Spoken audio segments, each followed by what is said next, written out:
ভাই ওই যে গাড়িটা দেখছো, ওই গাড়িটার মালিক অনেক পরিশ্রম করে ওই গাড়িটা কিনছে। কি বলো শাসিক, পরিশ্রম করে কিনছে মানে? তার ভাগ্যে আছে হেল লাগে গাড়িটা কিনতে পারছে। ভাই এটা তুমি কেমন কথা কইলা? এটা কোনো কথা হইলো? আরে বেড়া, পরিশ্রম তো এই দুনিয়ার সবাই করে। কে এরকম গাড়ি কিনতে পারে? যার ভাগ্যের লেখা আছে সেই তো এরকম গাড়ি কিনতে পারে। ভাই তুমি আছো না, সবসময় গাদ দিয়া পাহাড় ঠেলো। ভাই তুমি সবসময় ভাগ্য ভাগ্য করো না। এখন দেখি পরিশ্রম ছাড়া এই ব্যাগটা তোমার হাতে কেমনে যায়।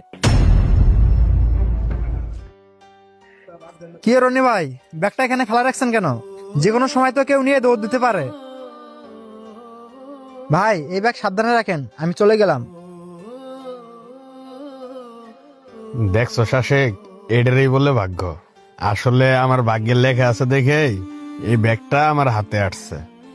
আর যদি এই ব্যাগটা আমার ভাগ্যে না থাকতো, যে কেউ লয়ে দৌড় দিত। একবার চিন্তা কর, আজ যদি আমি শত শত কোটি টাকার মালিক হই না, সবাই বলবে কি এটা আমার পরিশ্রমের ফসল।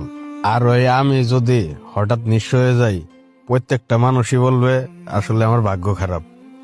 আমরা জেনে না বুঝে হুদাই ভাগ্যকে দোষারোপ করি। যাদের ভাগ্য আসলেই ভালো, হেরাই কিন্তু সবল হয়ে যায়।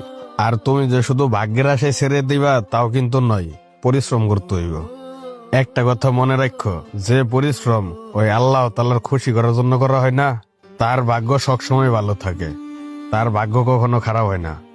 বন্ধুরা, আপনারা যদি আল্লাহকে খুশি করার জন্য পরিশ্রম করেন, অবশ্যই আপনাদের ভাগ্য ভালো হবে।